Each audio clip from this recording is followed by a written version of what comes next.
5व्या वर्षाच्या निमाला श्री क्षेत्र सोनारवाडी येथे बाळूमामांचा भव्य आणि दिव्य असा भंडारा सोहळा आयोजित केलेला आहे।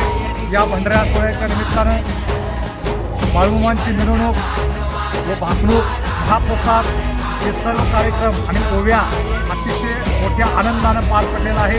हा सोहळा